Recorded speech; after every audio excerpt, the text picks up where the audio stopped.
Hey everybody, and welcome back to another episode of Talking Cardboard. My name is Cory, and this segment is called Quick Roll. This is Quick Roll episode number 3, where we talk about and discuss the games that we have played over the last 1 to 2 weeks and dive right in on how they play, what we liked about them, what we didn't like about them, to give you a better understanding and a better idea of how the games play.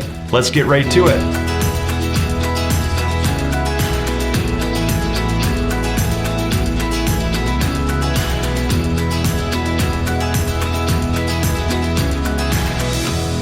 All right, and like I said, this is Quick Roll episode 3. The games that we are discussing today are Marco Polo, Wingspan, Fireball Island, and Space Base. All right, and like I said, the first game up today is Marco Polo. So, Marco Polo, I got this game to the table with my wife and we really enjoy this game. At the heart of Marco Polo, it is a dice placement game. So at the beginning of your turn, you are taking a handful of dice, rolling them out, and seeing what you get. With the results on the dice that you get, you are placing them on the game board to take various actions. At the heart of this game, like in real life, Marco Polo, the traveler, going all over the place, discovering new lands and so on and so forth, that really sings in the heart of this game. So with the dice, you can do various actions. Like I said, one of the actions you can take, there's a spot that gets you different amounts of resources. Resources being anywhere from gold, silk, spices, to camels, and camels help you travel in this game. So there's a spot that gets you various resources. There's another spot that you can collect contracts, and contracts are different various resources or different requirements that people that you come across as you meet throughout your travels, they are looking to get from you. They're in need of those resources. So those contracts are different goals you can go after. Once you've completed a contract, it gives you a bonus. It gives you bonus points or bonus resources or different bonuses such as extra travel points.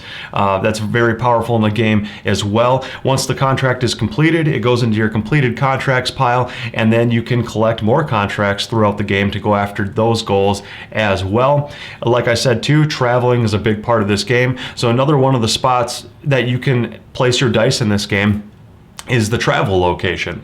So depending on the value of the dice that you place on the travel spot, that'll allow you to move a certain number of spaces across the land. You've got different caravan pit stops in different cities that you're traveling to. And the really cool thing about this game is once you travel and make it to a location, it really rewards you for your struggles and your efforts to get to that location that you just traveled to. So you get different bonuses and various things as you go to these different outposts. If you can make it all the way to a city, you're allowed to build a house and basically put your roots there and put a base camp there in that city to where it'll allow you to take that bonus action associated with that city for the rest of the game. It'll actually give you another dice placement spot that is unique to you and only you up until other people place one of their houses on that spot as well. So the more houses you have around and the more established territories you have around the map, the more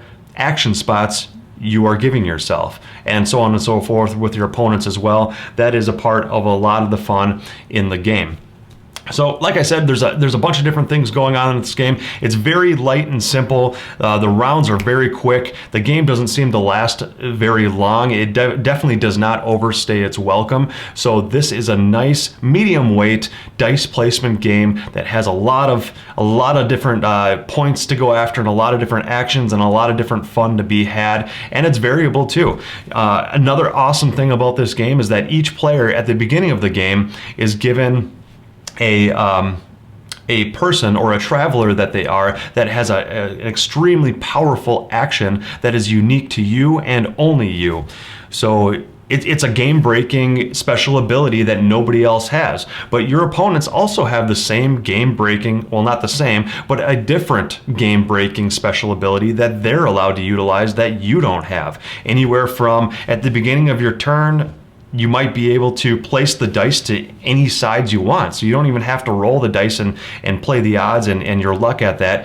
You can just go ahead and place the dice to whatever sides you want, to other things, from having 2 travelers on the map instead of only 1, so you can cover a lot more map space throughout the game, getting those better bonus actions associated with those cities, along with fulfilling your different goal requirements that you're given at the beginning of the game. You're given these different requirements that if you travel to specific cities and you fulfill specific routes, then you're given end game bonus points as well. So that special powerful ability is very useful as well. So those are just a couple of the many very variable game and a lot going on, but definitely lightweight with just the simple fact that you're rolling dice and you get to place them based on what you rolled.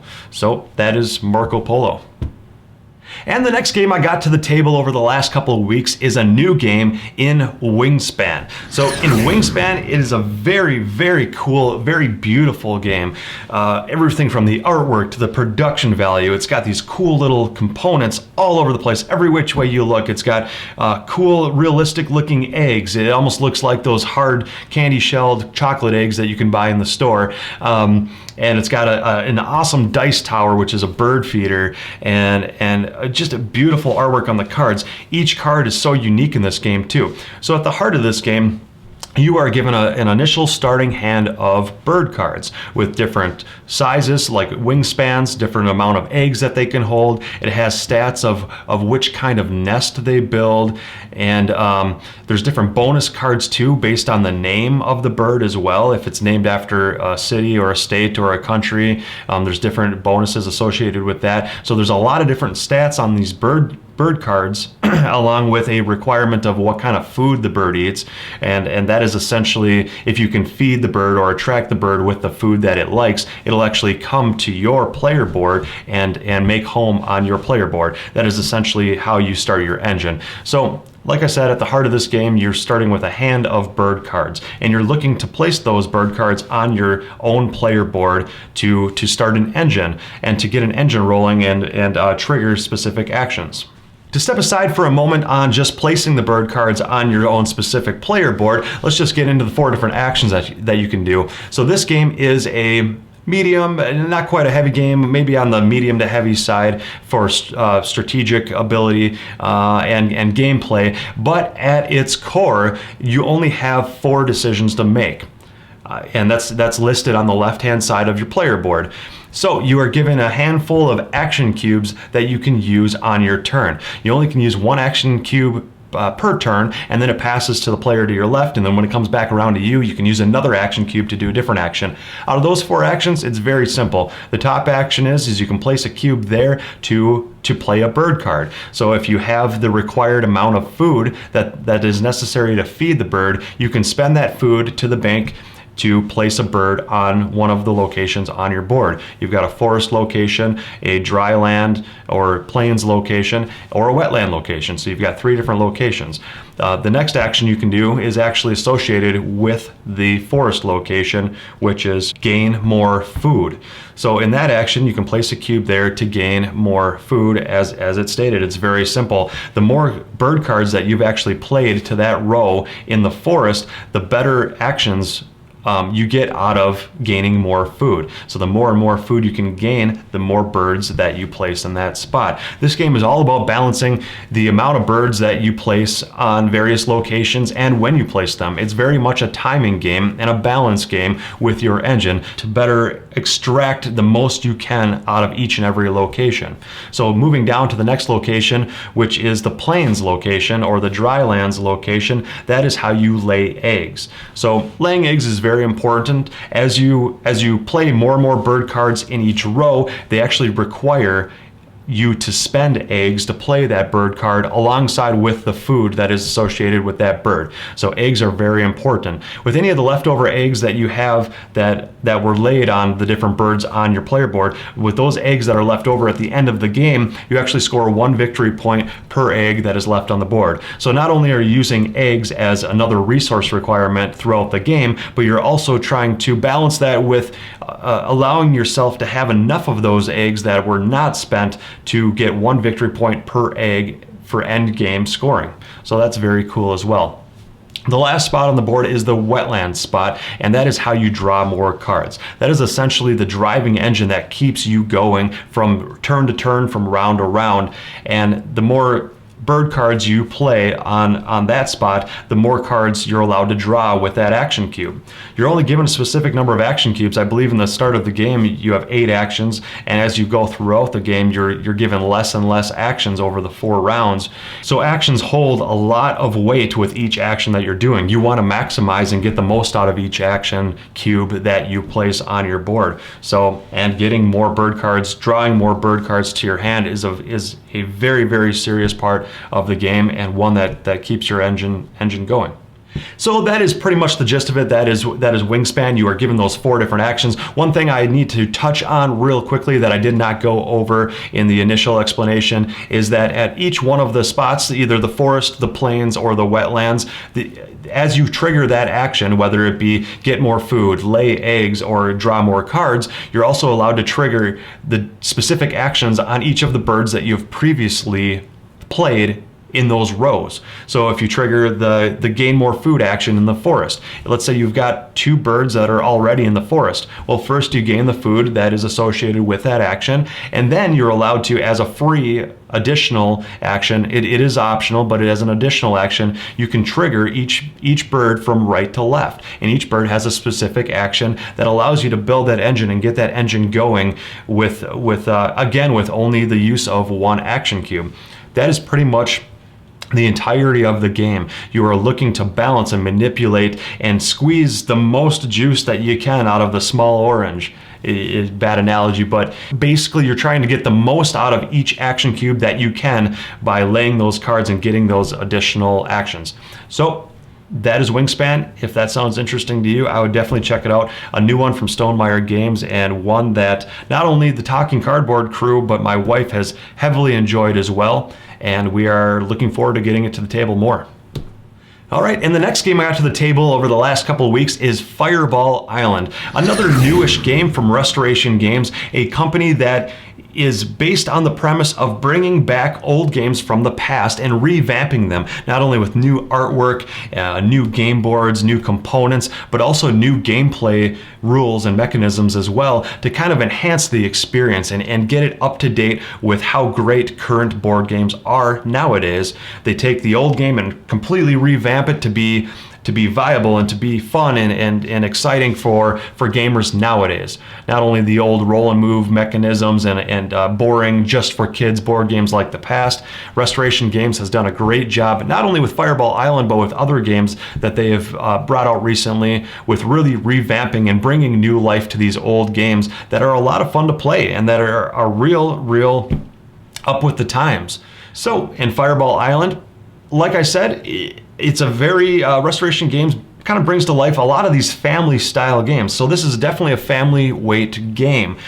You are given a hand of cards, and you're allowed to play 1 card on your turn. Very simple, very simple mechanism, but it holds a lot of fun. The board is really cool. It's basically a 3D printed island that you are trekking around trying to get different treasures and take different snapshots of scenery to get the most points and get off the island before Volcar spits his fireballs at you and kills you. So like I said, on your turn, you take 1 card from your hand and you play it. It'll tell you a specific number of spaces you can move. Kind of a nice upgrade from the old style game where you roll dice and that's the only amount that you're allowed to move. In this game, you can actually choose which card out of your hand for a specific number of spots that you would like to move in order to get to where you need to get. So it's a little bit more strategy involved and a little bit more decision making, which is nice. It's not a whole lot of strategy, but the decision making element that was revamped into this game is definitely a nice touch. So after moving the specific number of spaces on top of the card, each card has an action on the bottom of the card.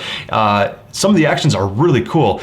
In this game, you are, like I said, trying to collect treasures, get the most points, take snapshots, and that sort of things of the island to get the most points before Volcar basically destroys the island. You need to get back to the helicopter before that happens. So having said that, you are actually causing havoc or manipulating Volcar to shoot down these fireball marbles down the island to try to knock over other players. When another player gets knocked over, they have to lose a treasure, or they have to lose a component that would give them victory points at the end of the game. So you want to be very careful of what you're doing around the board and trying to position yourself the best to have the lowest amount of chance, lowest amount of probability that you will get hit by one of Volcar's fireballs. So having said that, on the bottom of the card, after you take your movement, one of the actions might be manipulating Volcar to turn Volcar's shoots to point at some of your other opponents before dropping fireballs through his mouth and down onto the board. Another thing might be manipulating trees. So the trees around the board, you can manipulate their tree roots to block certain paths. So if you're downwind on a certain path and you manipulate a tree to block that path, then that could protect you from the fireballs coming down and hitting you. So that's a real cool strategy as well. So a lot of different things going on in this game, but very, very light, very, very family friendly. You could teach this to your young kids, and but it's fun for adults too. It's fun for adults and for kids. Definitely lighthearted play. Play a card. Take the amount of spots that it says, amount of spaces and movement. You're trying to get these different treasures, and also manipulating Volcar and shooting fireballs. There's a ton of expansions for this game as well that come from anywhere from a separate board with a pirate ship to getting snakes and like a crouching tiger that you can flick at different people too. A boulder that comes down kind of like Indiana Jones, where you can flick a boulder and it can really cause a lot of damage on the board as well. So with those expansions, that adds a lot of flavor too. But yeah, just a lot of lighthearted family fun in Fireball Island, and definitely check it out. And the last game we got to the table over the last couple of weeks was Space Base, and was actually a nice surprise to me. The reason I say that is back in 2012, so 7 years ago now, I bought a very popular game at the time, very popular when it first came out. I don't hear about it being talked about at all anymore, but that game was Machi Koro, and I hated that game. I think I rated that game maybe a 3 or a 4 out of 10 at the time. I haven't revisited it since, but it was basically just you roll the dice, and what you get, with the results that you get, you're allowed to trigger those different cards in front of you. So you had card slots 1 through 12. You roll the dice. Let's say you roll a 3 and a 5. You can trigger your 3 action and your 5 action, or you can combine the two to trigger your 8 action. So that was kind of neat. It was a really cool concept, and that's why I bought the game at the time and thought it would be highly replayable and really cool. But lo and behold, it just had a whole lot of luck to it. You had other players triggering every time that you rolled your dice too. So if you rolled an 8 and you didn't have a really good 8 action yet, but they had an amazing level 8 action, then they were really benefiting from that, and you weren't hardly getting anything at all. And there was just a whole lot of luck involved, and it just seemed like every in each game anything could happen, and I didn't enjoy it. Well, Space Base is kind of the same exact game, but revamped and actually made better. So in Space Base, you're actually getting money to recruit different ships to your board. So you've got spots 1 through 12, just like kind of in Machi Koro, that you get different actions. The higher up the number goes, the better the action is. So if you can roll double 6s, that's a really nice action typically to go to that 12 spot. But as you're recruiting more ships and placing them in your slots, you are taking the old ship that was in that slot. Let's say I bought a ship that goes in slot number 5. I take the old number 5 ship and I flip it upside down and put it underneath my board. So now that ship actually triggers during other players' turns. So unlike Machi Koro, it wasn't just an automatic thing that happened every time depending on what color card you bought. This actually adds some strategy to it. You're looking to buy specific cards in the buy row depending on what cards you want to trigger for during your opponent's turns. So obviously a number 7 is very common to hit, so you might want to sacrifice buying a not very good 7 card slot just to get that 7 card into the upper row underneath your board, so then that 7 will trigger each and every time your opponents roll a 7. So that's a part of the strategy, and it's really cool. It's a quick, fast playing game that it doesn't take very long to play, doesn't overstay its welcome. So that is definitely a positive for me. It's light fun, but adds a lot more depth and strategy than just the plain old Machi Koro did back in 2012. So definitely a fun, light game to check out. Some dice rolling, light fun, triggering your ships. The first person up to 40 points triggers the end round of the game. You finish the rest of the players who haven't gone that round, and whoever ends up with the most points wins. You can go above and beyond those 40 points, and you have some end game bonus scoring as well. But that 40-point mark triggers the game's end. After that, you see whoever has the most points, and that is the player who wins the game. So, lighthearted fun, add some strategy. I know they just came out with an expansion as well. I haven't gotten a chance to check out that expansion, but this is definitely an upgraded version of the old Machi Koro game that is Space Base. All right, folks, and there you have it. That is another episode of Quick Roll. I hope you enjoyed everything you saw and everything we discussed with the games we played over the last couple weeks. If you have comments, please list them below. We will definitely respond to each and every comment that we can as soon as we can. We all have busy lives, but I would definitely like to hear what you all have to say about what we've been playing or what you've been playing. I would like to comment back and forth and get some dialogue going, and that is what we're all about. That sounds fun to me, and if that sounds fun to you, please subscribe and like the channel, and we'll just keep this whole thing going. All right, and that is it. You guys enjoy your week. Until next time, my name is Cory, and you've been watching Talking Cardboard.